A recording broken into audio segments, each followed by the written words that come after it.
animation.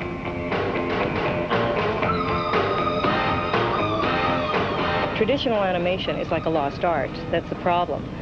It is so difficult and so complex because it is so time-consuming and very expensive. What we're trying to do is regenerate traditional animation, but instead of using cells, we use the computer, and we can do things that would be impossible to do with traditional animation or live action. The computer has literally added depth and dimension to animated figures that would otherwise appear flat. This computer-drawn jukebox can easily be manipulated from all sides at the artist's discretion before finally taking on life in an elaborate production of art and science.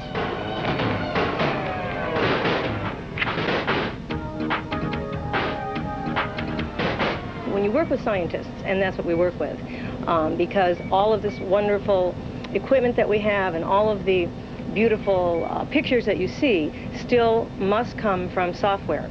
And that software is written by scientists.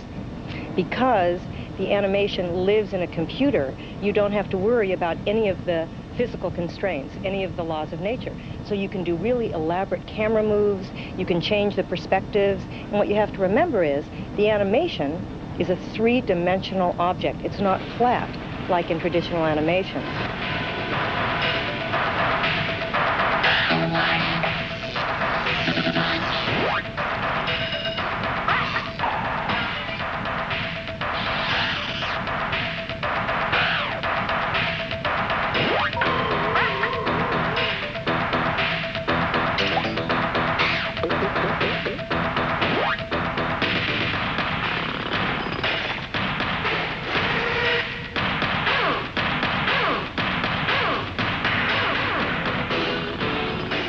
The force responsible for most of the images we're seeing is a 7-ton supercomputer capable of computing with the capacity generated by 100,000 home computers combined.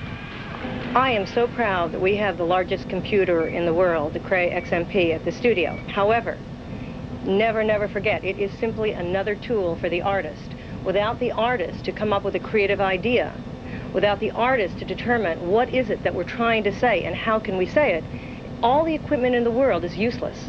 You still need that creative mind. You need the creative synergy between the people internally to come up with something that is wonderful, that is stunning.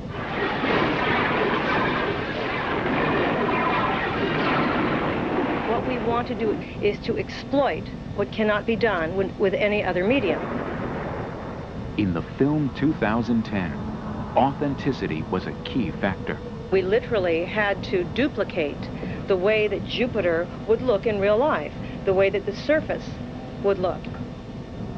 For the first time in the history of motion picture making, you can do things that are physically impossible to do any other way, period.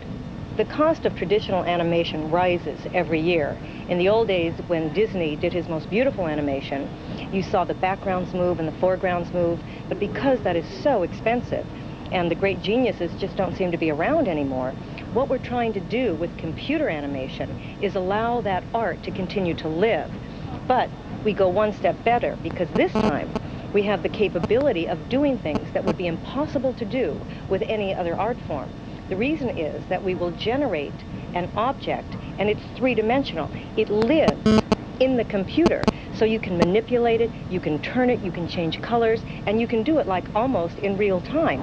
You can see it, and you don't have to go back to the very laborious methods that traditional animation has always employed. So in fact, what we're doing is we are recreating that beautiful lost art form and taking it one step further.